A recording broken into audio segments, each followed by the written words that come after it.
Making homemade sweet potato dog biscuits. So the first thing I'm gonna do, I have a medium sweet potato that I've boiled in water for about 45 minutes to an hour until it's fork tender all the way through, and I'm just gonna mash it up in this bowl.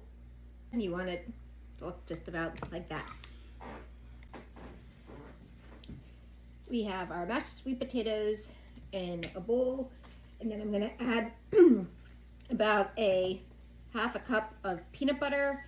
And whenever you are giving peanut butter to a dog, you want to make sure it doesn't have one ingredient that you're not supposed to give to dogs. I'll put it in the comments. So this is a half a cup measuring cup.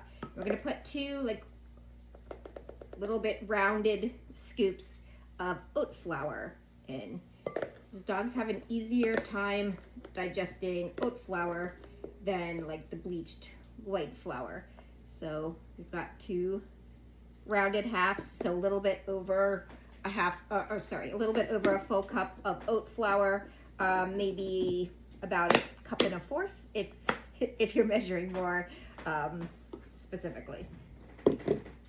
Same with, you have rolled oats, so same, we're gonna put 2 rounded scoops from the half cup scoop. So approximately 1.25 cups of rolled oats. So I'm adding 2 eggs. Someone is always already very excited. So at this point, I've preheated the oven to 350, and I have a jelly roll pan with parchment paper on it ready. You can roll these out, and I have a bigger cutout for dog treats and a smaller one because I have a very large dog, but I also make treats for dogs that are a little smaller.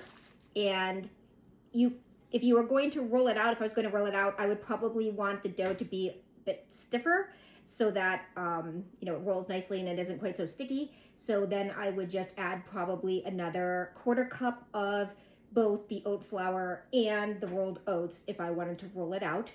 But today I'm gonna make round ones. Try not to say the word that's gonna get my dog too excited so far. And I'm just scooping it out with a smaller size cookie scoop. And then once I get them on the pan, I just go ahead and smash them down with a fork, much like you would with a peanut butter cookie. Probably no coincidence, since it has a decent amount of peanut butter, and that just helps it to cook evenly. And since I'm making these just for my own dog, I'm not worrying too much about the presentation. Usually if I would like give it as a gift, just somebody that has a dog or a family dog, I would probably go ahead and roll them out and do it with the cute cutters. So we're gonna go ahead and get these in the oven at 350. We're gonna start with 15 minutes and then check on them in order to make sure they cook pretty evenly and get that like dry, crunchy texture all the way through that you typically would associate with a dog treat. At that point, we're gonna flip them over and cook them for another 10 minutes. And you would want to store these once they're done, just like you would store a cookie for people. I mean, you can see it has a lot of the same ingredients. So however long you would keep a cookie that you are going to eat out, like on the counter, that's about how long you want to keep these out. And at the point, if you were going to keep it longer, if you're not going to go through them very quickly, I mean, I have a huge dog, so we go through them pretty quickly. But with a smaller dog, you can put them in the freezer and then take out small batches. So these have been in for 15 minutes on 350, and I'm just giving them a little flip. And then we're gonna put them back in on, still on 350 for another 10 minutes.